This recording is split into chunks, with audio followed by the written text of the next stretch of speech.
வணக்கம். இன்றைய செய்திகளின் தொகுப்பு.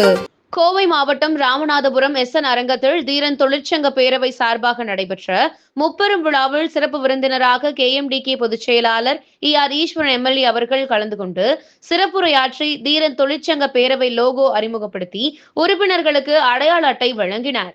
உடன் தீரன் தொழிற்சங்கம் மாநில தலைவரும் மாநில துணை பொதுச் செயலாளருமான AKP சின்ராஜ் XMP, மாநில துணை பொதுச் செயலாளர் நித்யானந்தன், தீரன் தொழிற்சங்கம் மாநில செயலாளர் கொங்கு கோமகன் மற்றும் நிர்வாகிகள் கலந்து கொண்டனர். திருப்பூர் மாவட்டம் அவிநாசி தெக்கலூரில் ஹோட்டல் 360 நடைபெற்ற ஆட்சி மன்ற குழு கூட்டத்தில் KMDK பொதுச் செயலாளர் ER ஈஸ்வரன் MLA அவர்கள் கலந்து கொண்டார். உடன் கொங்கு வேளாள கவுண்டர்கள் பேரவை தலைவர் தேவராஜன் ஐயா அவர்கள் மற்றும் ஆட்சி மன்ற குழு உறுப்பினர்கள் கலந்து கொண்டனர்.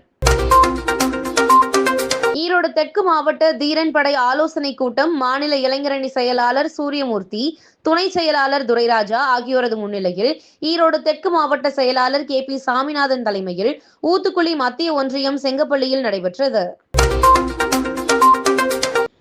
திருச்செங்கோடு சட்டமன்ற தொகுதி மல்லசமுத்திரம் அரசினர் பெண்கள் மேல்நிலைப் பள்ளியில் மழையின் போது பள்ளியில் மழைநீர் தேங்குவதால் மாணவிகள் மற்றும் ஆசிரியர்கள் வகுப்புக்கு செல்வதற்கு சிரமமாக உள்ளதாக புகார் வந்ததை தொடர்ந்து ER ஈஸ்வரன் MLA அவர்கள் அதிகாரிகளுடன் நேரில் சென்று ஆய்வு செய்தார்.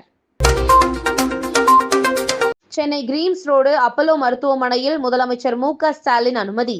காலை நடைபயிற்சியின் போது லேசான தலை சுற்றல் ஏற்பட்டதால் அனுமதிக்கப்பட்டதாக மருத்துவமனை விளக்கம். சென்னை கோயம்பேடு சந்தையில் தக்காளி விலை இன்று ஒரே நாளில் கிலோவுக்கு 15 ரூபாய் உயர்வு.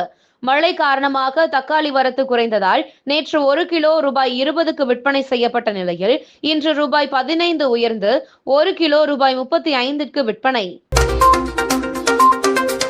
இந்திய விமானப்படையிடம் முதல் 3 அப்பாச்சி ஹெலிகாப்டர்களை நாளை ஒப்படைக்கிறது அமெரிக்கா. தொழில்நுட்ப சிக்கலால் ஏற்பட்ட 15 மாத தாமதத்திற்கு பிறகு முதல் தொகுதி வந்து கொண்டிருப்பதாக தகவல். 189 பேரை பலி கொண்ட மும்பை ரயில் குண்டுவெடிப்பு சம்பவத்தில் குற்றஞ்சாட்டப்பட்ட 12 பேரும் விடுதலை. குற்றத்தை நிரூபிப்பதில் அரசு தரப்பு முற்றிலும் தோல்வியடைந்து விட்டதாக மும்பை உயர்நீதிமன்ற நீதிபதிகள் கருத்து. திருப்பதியிலிருந்து ஹைதராபாத்துக்கு புறப்பட்ட இண்டிகோ விமானம் அவசரமாக தரையிறக்கம். தொழில்நுட்ப கோளாறால் அரை மணி நேரத்தில் மீண்டும் திருப்பதிக்கே திரும்பியது. இத்துடன் செய்திகள் நிறைவடைகிறது. மேலும் இதுபோன்ற செய்திகளுக்கு KMDK லைவ் சேனலை லைக் பண்ணுங்க, ஷேர் பண்ணுங்க, சப்ஸ்கிரைப் பண்ணுங்க.